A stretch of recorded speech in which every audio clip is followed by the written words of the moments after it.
कोसल राज्य के घने जंगलों में एक ऐसा नाम था जिसे सुनकर यात्रियों की धड़कन रुक जाती थी। वह कोई राजा नहीं था, कोई सेनापति नहीं था।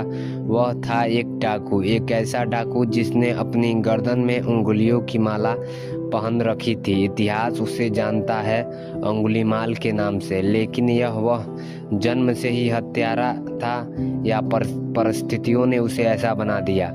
और फिर एक दिन उसका सामना गौतम बुद्ध से हुआ। उस दिन जंगल में तलवार नहीं, सत्य जीता था।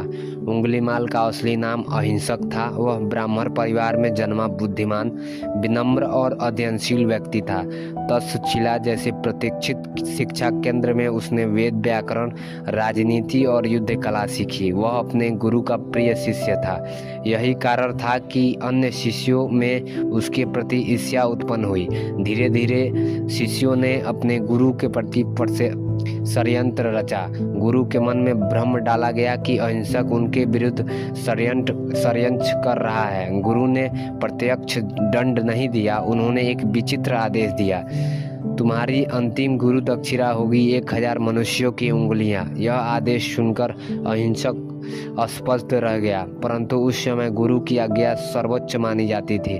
वह दुविधा में पड़ गया। फिर धीरे धीरे उसके भीतर नैतिक पतन होने लगा। पहली हत्या कठिन थी, दूसरी कुछ कम, फिर संवेदनाशील होने लगी। उसने अंगुलियों की माला बनानी शुरू की और इसी कारण उसका नाम पड़ा अंगुलीमाल।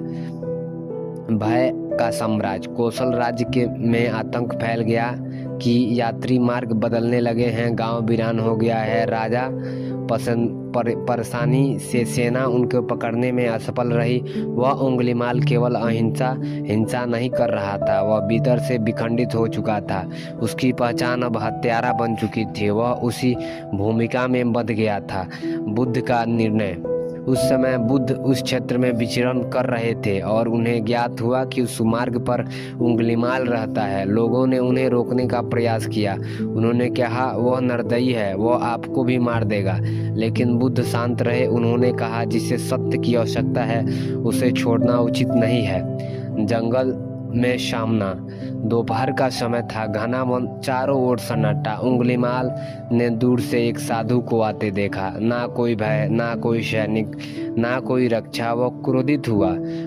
यह उसे चुनौती दे रहा है। वह तलवार लेकर दौड़ा, परंतु विचित्र बात यह थी कि वह जितना तेज दौड़ता, साधु उतना ही शांति से चलते हुए उसके आगे रहते। अतः वह चिल्लाया, रुक जाओ। साधु ने मुड़कर कहा, मैं रुक चुका हूँ उंगलीमाल, तुम कब रुकोगे? वाक्य का प्रभाव। उंगलीमाल चौंका। वह मेरा नाम कैसे जानता है? उसने कहा, तुम चल रहे हो फिर कहते हो रुक जाओ। बुद्ध बोले, मैं हिंसा से रुक चुका हूँ, मैंने दूसरों को पीड़ा देना छोड़ चुका हूँ, पर तुम अभी भी नहीं रुके। वह वाक्य उसके भीतर तर गया। पहली बार किसी ने उसे भय से नहीं देखा, सत्य से संवाद किया। अंतर्मन का संघर्ष। उसके भीतर स्मृतियां जागी। गुरुकुल के दिन, निर्दोष चेहरा, माता पिता का स्नेह।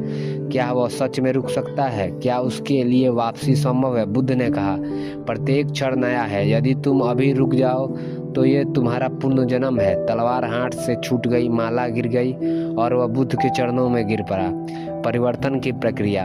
अंगुलीमाल ने भिक्षु बनने की इच्छा व्यक्त की। बुद्ध ने उसे स्वीकार किया, लेकिन समाज ने उसे तुरंत स्वीकार नहीं किया। लोग उसे पत्थर मारते थे, उसके सिर से रक्त बहता था, फिर भी वह शांत रहता। बुद्ध ने कहा, तुमने अपने कर्मों का फल इसी जीवन में भोग रहे हो, धैर्य रखो। परिणाम। धीरे धीरे उसका मन शुद्ध हुआ। वह ध्यान में स्थिर रहने लगा। अतः उसे आंतरिक शांति प्राप्त की। वह व्यक्ति जो भय का प्रतीक था अब संयम और करुणा का उदाहरण बन गया। राजा पासे नदी स्वयं उससे मिलने आए। उन्होंने देखा कि वह वही हत्यारा है, पर यह परिवर्तन उनसे देखा नहीं गया। ऐतिहासिक महत्व। यह घटना बौद्ध ग्रंथों में वर्णित है, जिसका उद्देश्य चमत्कार दिखाना नहीं बल्कि यह दिखाना है परिवर्तन संभव है। अपराधी की दिशा बदली जा सकती है। असली विजय तलवार में नहीं, चेतना में होती है। अंतिम उपदेश। जंगल में उस दिन कोई युद्ध नहीं हुआ, ना रक्त बहा, ना कोई चीख सुनाई दी, लेकिन एक युवक भीतर से टूटकर पुनः बना। और इतिहास ने सीखा, जब मन रुक जाता है तभी व्यक्ति आगे बढ़ना चालू कर देता है। बुद्ध और उंगलीमाल की ये कहानी हमें उम्मीद है कि आपको एक बेहतरीन शिक्षा देकर गई होगी। ऐसे ही बेहतरीन बुद्ध के विचारों, तथ्यों और आध्यात्मिक तथ्यों के बारे और कहानियों के बारे में जानने के लिए हमारे चैनल को सब्सक्राइब जरूर